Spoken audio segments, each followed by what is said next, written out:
Apesar da gente não ver eles, os micro-organismos têm uma importância muito grande em várias áreas. Por exemplo, na melhoria da qualidade ambiental, na produção agrícola, na remediação de áreas contaminadas. No vídeo de hoje eu vou comentar um pouquinho sobre o caso dos micro-organismos na biorremediação.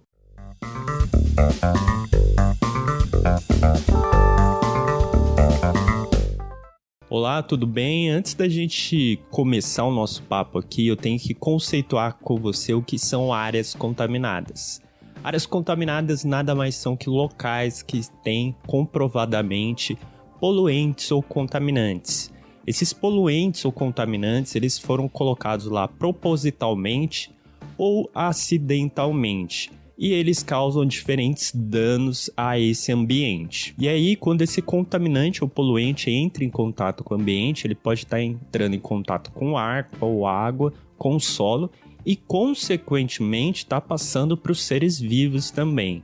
E quando eu falo de contaminante ou poluente, eu estou falando de substâncias variadas, como, por exemplo, metais pesados, petróleo, entre outras substâncias também que podem alterar as características físicas e químicas do ambiente. Um dos casos que chama atenção é o caso do petróleo. Petróleo nada mais é que um material formado por longas cadeias de hidrocarbonetos e ele tem seus derivados, como a gasolina. Então é muito comum ter o caso de contaminação de áreas que têm postos de gasolina. E uma coisa importante falar do petróleo e dos seus derivados, como a gasolina, é que quando esse material entra em contato com a água, com o solo, ele é muito difícil de ser remediado, ou seja, de tirar ele do ambiente e trazer ele para a condição anterior do processo de contaminação. A gente tem que entender que o petróleo e a gasolina, eles são formados por longas cadeias de hidrocarbonetos. Essas longas cadeias são de difícil quebra.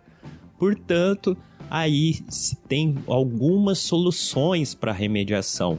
E dentre essas remediações, uma das soluções propostas é o uso de micro-organismos. Algumas bactérias, como bacilos, Achromobacter, Rhodobacter ou Pseudomonas, eles têm a capacidade de remediar essas áreas onde tem petróleo, ou seja, eles conseguem quebrar essas longas cadeias de hidrocarbonetos e facilitar aí o processo de degradação desse material dispersado em áreas contaminadas. Esse processo de ter essa capacidade de biorremediar essas áreas contaminadas, ela se dá por duas características possíveis dos micro-organismos. Aqueles micro-organismos que liberam substâncias que facilitam a degradação ou micro-organismos que acabam assimilando essa substância no seu próprio organismo. Sendo que aí existem diferentes opções para se trabalhar com esses micro-organismos, tanto no local da contaminação quanto fora do local da contaminação, como a gente acaba chamando de in situ e ex situ. No caso de in situ, existem três opções. Os micro-organismos podem degradar naturalmente esse poluente. Os micro-organismos podem ser estimulados a degradar para acelerar esse processo através de colocar nutrientes no ambiente onde há a contaminação.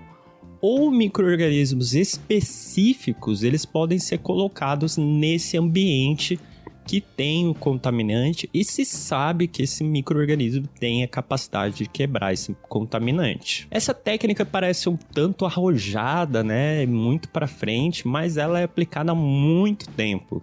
Lá em 1989, o petroleiro norte-americano Exxon Valdez, ele se chocou contra um recife no Alasca e ocasionou aí o vazamento de 42 mil toneladas de petróleo no oceano. E foi utilizado 48 toneladas de fertilizantes para estimular esses micro-organismos a trabalharem no local. Os resultados desse processo foram muito positivos. Depois de 3 anos, somente 1% da área original da contaminação sobrou, mostrando aí a grande eficiência que a gente tem em utilizar micro-organismos. Vale destacar que apesar da grande eficiência, os micro-organismos não são tão utilizados na indústria petroleira. Ela acaba utilizando principalmente métodos físicos e químicos para tratar da remediação de áreas contaminadas. Um outro ponto importante é que os micro-organismos eles podem ser utilizados com métodos físicos e químicos, então fazer aí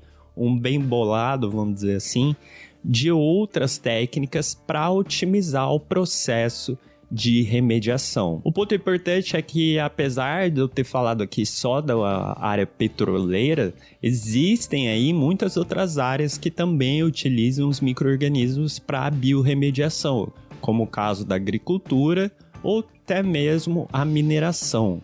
Então, se você quiser saber mais desse potencial dos micro-organismos para biorremediação, a gente tem uma cartilha sobre esse assunto, onde é um resumão falando o que é biorremediação, explicando esse processo todo da questão dos micro-organismos utilizados na biorremediação. Além disso, se você quiser saber outros potenciais usos dos micro-organismos, a gente também tem uma palestra com o Thiago Condé, onde ele fala sobre a importância dos micro-organismos para o meio ambiente e para outras áreas como a saúde, a área agrícola e tantas outras importâncias que a gente tem para esses seres vivos. Você pode conferir todos esses materiais clicando nos links que estão aqui na descrição. Vale destacar que apesar do grande potencial que existe dos micro-organismos, ela ainda é uma área subutilizada. Para se ter ideia, a CETESB aí fez uma avaliação de que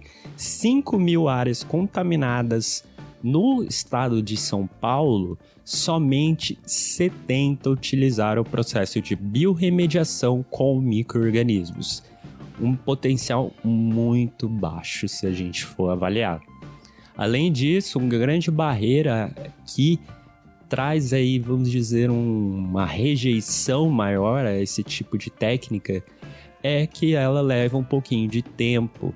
Por isso ainda custa alguns avanços para a gente entender melhor como otimizar esse processo e tornar ele mais popular para todo mundo. Se você gostou do vídeo, deixe o seu curtir. Se você tem alguma sugestão, comentário sobre esse tema, deixa aqui embaixo também. Será um prazer conversar com vocês. Então é isso, um abraço e até mais.